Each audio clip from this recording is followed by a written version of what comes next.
Hey guys, welcome to another vlog. So in this video, ngayon sasabihin ko na yung ginawa natin this year, all the good and the bad memories of 2023.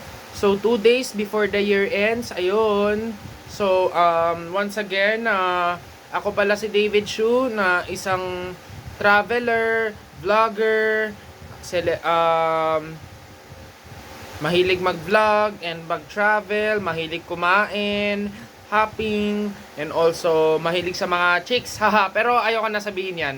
So this year, this has been a better year compared to 2021 and 2020. So, imagine nyo guys, grabe. Ang daming pinagdaanan na hindi maganda nung 2 to 3 years, 2 to 3 years of my existence.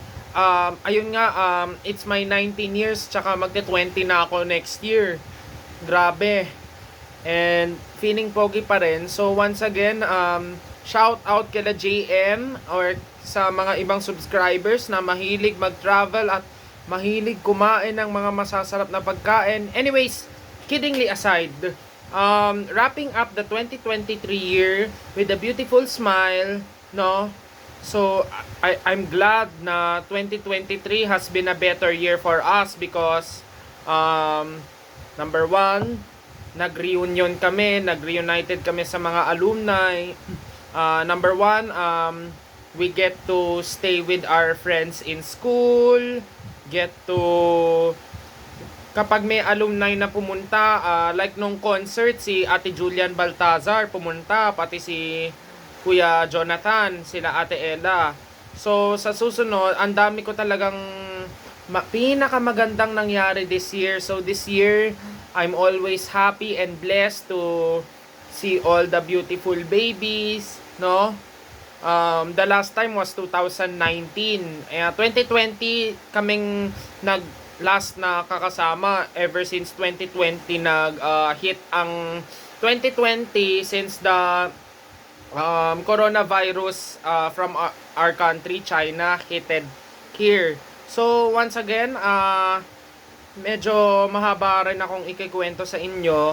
Malas talaga ang pandemic nang nangyayari. Kasi, 2020, 2021, and 2022 is the worst year for us.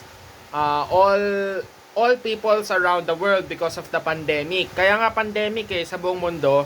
But anyways, 2023, finally, nagkita na rin kami ni Ate Julian, Kuya Jonathan, Kuya David Palima na pumunta nung tuwing mass. Si Kuya David, mabait din yun. Parang so many things went up. Pati si Ate Ella and Ate Jemira, Isabella Ramos, yung anak ni Teacher Lisa, si Nuri Jun na pumunta nung seminar namin for our plans for college since ayun nga, alam mo mas exciting part pa ang 2024 kasi gagraduate na rin ako sa JASAMS and finally matatapos na rin ang high school. So me as a special needs, I hope you understand. Sana hindi kayo maiinis, marami pa ring magmamahal sa akin kahit mga hindi ko rin makokontrol mga ganon, hindi ko rin talaga makontrol ang mga emotions ko. I cannot control my emotions and I apologize for all the mistakes that we did na nahihirapan ko talagang kausapin si Mami pag mga ganon. So, nahihirapan din ako sa mga situations ko rin. So, ayun, 2023 has been a better year pero sometimes tuwing kasama namin na mga teachers, all the teachers are asking why I'm like that. Parang ang daming teachers din na kung hindi naman nainis, na sinasabihan din ako na wag akong gumawa ng mali or alam mo, ang dami kong crush na gustong ihag kaso bawal kasi yun nga, maraming tao na kinokorek niya ako or so yun ang nakakatakot. Kala ko naiinis sila, sabi nila kinokorek lang nila ako para I should be respectful, lalo na ang ko. So, ayun, the good thing is, number one, Ate Julian, Kuya Jonathan, Kuya Gilbert, Ate Ariel, malapit na rin si Ate Lea na teacher na siya sa I don't know where is she teaching, pero English teacher si Ate Castro, si Mrs. Hindi ko pa siya na-meet, hindi ko kilala, pero familiar ako kay Lea. Friend ko siya sa Facebook, pero ayoko siya i-chat kasi baka mainis sa akin eh. Sino pa? Si Ate Zoe, sila Kuya David, sila Ate Ariel, si Hana, Nuri Jun. Si Nuri Jun, kabatch siya ni Jasmine Rosales, ni Jasmine, Marlon, Renzo, she's a Jasmite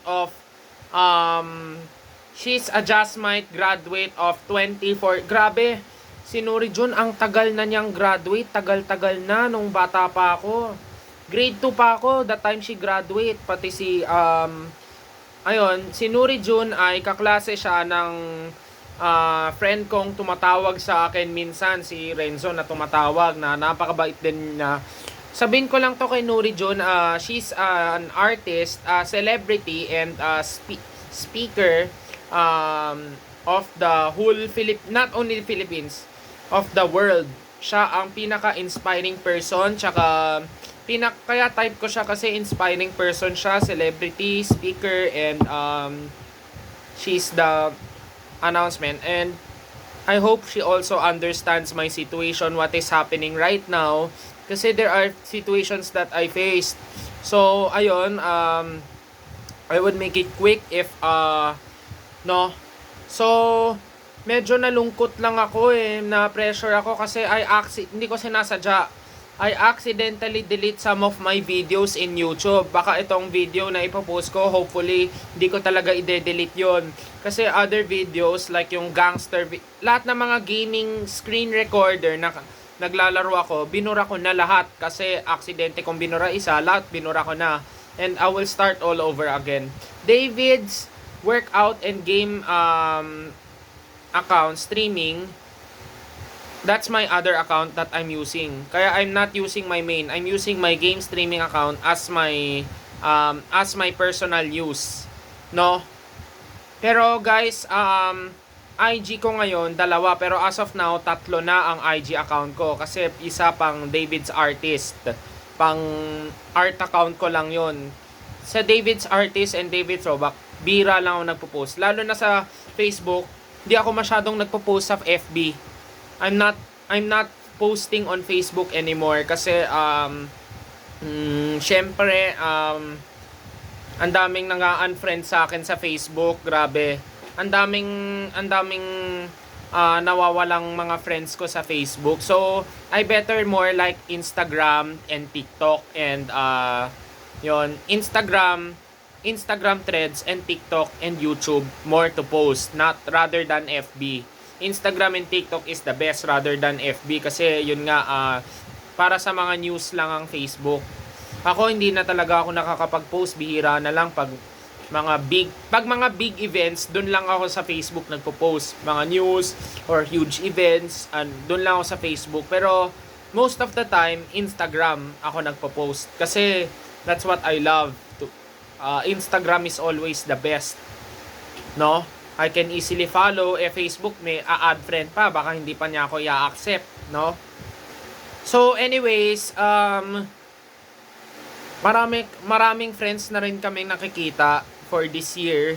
So once again, this has been a better year for us because we're able to meet our friends, including our old friends, our balikbay. Kung hindi lang mga kaibigan ko right now in Jasams, lahat ng mga katropahan ko, also the alumni, the old student, hindi lang alumni, old students and teachers, also the balikbayans of Jasam students even from before. Yun nga, si Nuri Jun, sila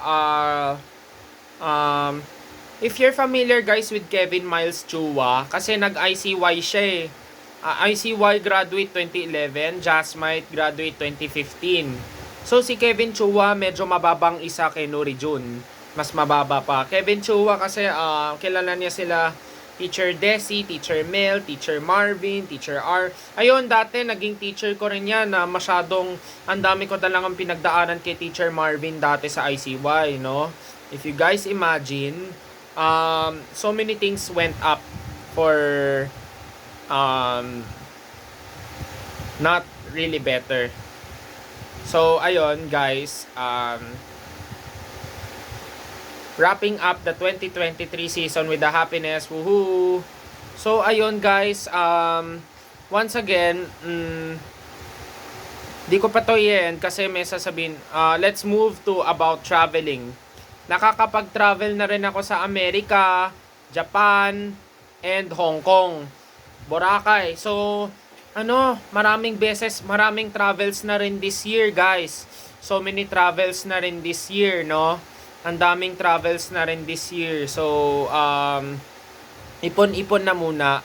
So, ang in-enjoy ko sa US is napakabait ni Uncle Jun and Ninang Tetet, Ate Mika, Kuya Michael, Ninong Kang, Uncle Matt, and some of our family in the States are both great. Grabe.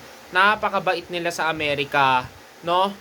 So, wrapping up the 2023 season, ayun, next is Japan. Masyadong medyo nag-enjoy pero hindi masyado. Kami lang ni Mama na masyal sa Japan, no? So, the Q&A is when we went to US, we took PAL. So, let's isa't-isahin muna natin. Number 1 is Los Angeles, California, USA. Los Angeles, California, United States, which affected our vacation, 13 to 15 days vacation from July 1 to July 12. One and a half week, medyo So when we went to United States, grabe, hindi ako makatulog sa eroplano. We took Philippine direct flight lang kami, PAL, from NAIA Terminal 1 to LAX sa Los Angeles, California. Yun nga hindi ako makatulog ng 12 hours sa airplane kasi medyo gumagalaw. I keep asking my mom what time we will arrive in LA. Pero sa huli, nung dumating na kami doon, napakasaya kong makita si Uncle June and Ninang Tetet doon sa arrival. Tsaka guys, ang laki ng LAX airport, no? And when we go to LA, kasi iniisip, ang balak namin, summer doon. Kasi July, sobrang init talaga. Pero pagdating namin sa LA, malamig pala. Medyo malalamig pa. Summer, pero lumalamig din sobrang lamig pa, parang Hong Kong or ang US, ang lamig talaga sa LA, no? Especially when we went to the wedding of Ninong Kang, pagdating ng gabi, it's getting colder, super lamig talaga pag gabi. Kaya I'm grateful to Ninang Tetet and Uncle Jun's place. Ang ganda, high-tech, medyo high-tech na rin sa USA. In a sweet life. So, ayun, sweet life. After that, sorry ha. Ayun, pumunta din kami ng Universal Studios dun sa LA. Ang ginawa namin dun is grabe, nagulintang ako sa nabigla ako sa Harry Potter, tsaka roller coaster, tsaka yung pababa sa Jurassic World, yan ang malas. Kaya mas susunod pumunta kayo ng mga park, wag tayo sa mga big rides, dun lang tayo sa mga 3D rides, mga theater, no? Kasi isipin nyo, nakakatakot talaga ang roller coaster. No? Universal Studios sa LA, imagine nyo guys, from morning to afternoon, when we went to LA with Ninang Tetet and Uncle June and the rest of the family, pumunta din kami ng Santa Barbara and Santa Monica. So guys, let's we'll say our itinerary in the USA. Itinerary in the United States is number 1, we went to Santa Monica. the wedding of our ninong and Uncle Matt, which happened the third day before the 4th of July, the wedding of our ninong Francis Escutin and Uncle Matt. Napakasayang wedding talaga nangyari the day before the 4th day of July in the USA, naalala ko. So ito guys, ito na experience nyo. This is our wedding. The next day, we celebrated the 4th of July in Santa. So isahin muna natin ha. We went to LA to go to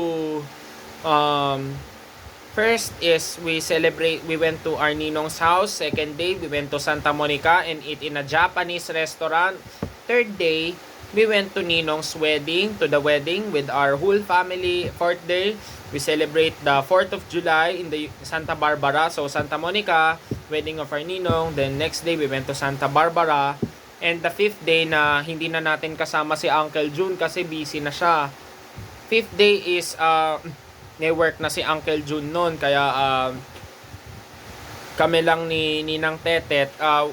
We had lunch with Tito Bobby kasi some of our family will go back to Texas kasi babalik na siya ng Texas. And then the sixth day is pumunta kami ng museum sa LA, museum in the LA, no. Then the seventh day is yun, may kasama na ulit natin si Uncle June. 7th day is kasama na ulit natin si Uncle June. Pumunta kami ng Boiling Crab. Boiling Crab, ang sarap doon ng burger. Then the 8th day is we went to an outlet shopping to buy our pasalubong to kasi papauwi. Ilang days na lang kami sa US, no? Our 9th day naman is Universal Studios naman kami. Naman kami. Grabe, sa umaga malamig tapos hapon ang init. Kaya medyo sininang Tete nagkasakit noon kasi sa sobrang init ng panahon. So next time tayo mag-US, dapat mga December para winter, para pwede tayong tumagal.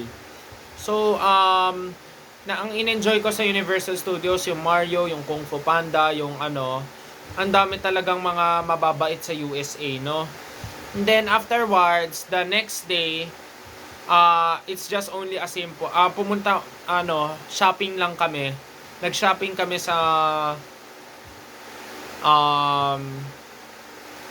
Americana, sa may Glendale. Doon lang malapit sa bahay namin, doon. Nag-shopping lang kami the next day. And then the next day is magkakaroon dapat, kaso nagkasakit na si tita. Costco naman kami.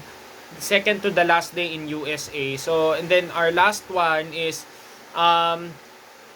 the next day is nag-early dinner kami ni Ate Mika. We pack our things na. Tapos nag-early dinner kami ni Uncle June, Ate Mika, and Kuya Michael for the last time before we head back home here sa Pilipinas. Tapos doon na ako na jet lag ulit sa plane na hindi rin ako makatulog. After we eat dinner, they took us, Uncle June, Ate Mika, Kuya Michael took us to the airport, no, sa LAX, pauwi na ng Manila. So Japan naman, wala, konti lang pinasyal. Doon lang kami sa hotel, tapos ramen, ang dami talagang hindi maganda sa Japan kasi alam mo, dapat kung nag-enjoy kami, di mangyayari yung Hong Kong next year na. Okay? So, ayun, di na ako mag-aaba. So, guys, I'm just going to open the gifts, no? I will get the gifts, guys. Kaya na, gift giving na, gift open. O-open na natin tong gift from Koji. Galing, shout out sa mga idol. This came from my cousins na So open na natin to kung anong gift yan. Tingnan natin kung pagkain ba to or ano. Guys, let's see what gift it is.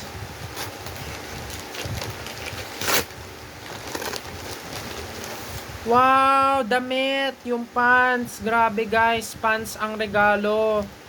And then this one is the guys, unbox tayo. So Don't let me make mistake. Lagay ko muna dito guys yung ano. Ito naman yung damit ko.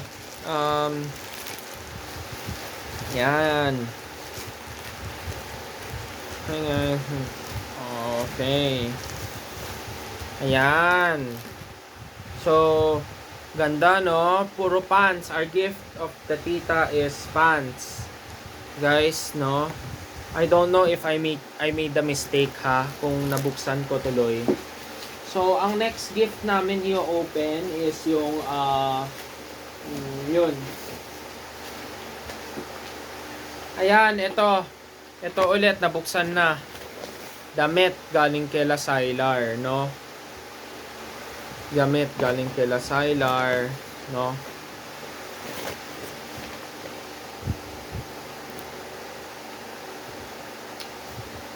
So guys, medyo nahihirapan din ako. Ayan, ito. Wow! Guys, shout out to Ninong Pito, Ninang Sherry, to my Ninong Pits, Ninang Cheryl, Luke, Liam, and Louis, who gave me the one unique gift, guys. Yan. Ito yung isa naming gift na bubuksan din, guys. So, ang in-enjoy ko for the travel is Hong Kong, no? Ano kaya tatanggalin?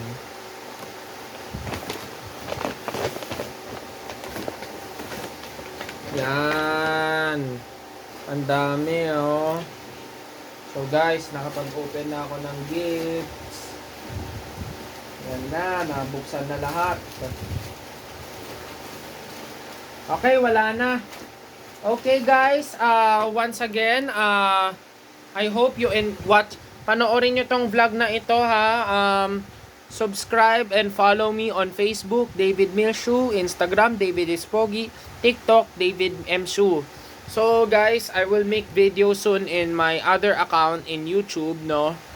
So once again, promise, hindi ko tong i-delete ang video. Kapag i-delete ko, I will make a new one once again. So, God bless you guys and Happy New Year! Blessed and New Year! So, ang dami na ring mga itineraries for this year. Sana next year next year will be the most exciting part. Malapit na ang time na matatapos na ako sa JASAMS mag-aral, no? So, once again, I saw the balikbayan, sila Mika, Kirsten, Juan. Speaking of her, Kuya Lindon, also si Edriel, sila... Grabe, si Ate Ella, hindi ko pa nakikita. Pati si Jana, hindi ko pa nakikita. Sila Seb, yung namatay na. Si Althea, sila Jillian. Maraming batch. Even, Kat Gualvez. If you're just familiar with Kat Gualvez. Familiar lang kayo, pero nag-JASAMS siya. Familiar lang ako, hindi ko pa siya na-meet kasi gabatch ni Gilbert yun. Si Kat Gualvez. Pinalo ko siya sa Instagram matagal na, pati si Jum. Si Jum, si Kat Gualvez, no? Yun, if you're familiar guys. So once again, thank you for watching. Ingat kayo and Happy New Year!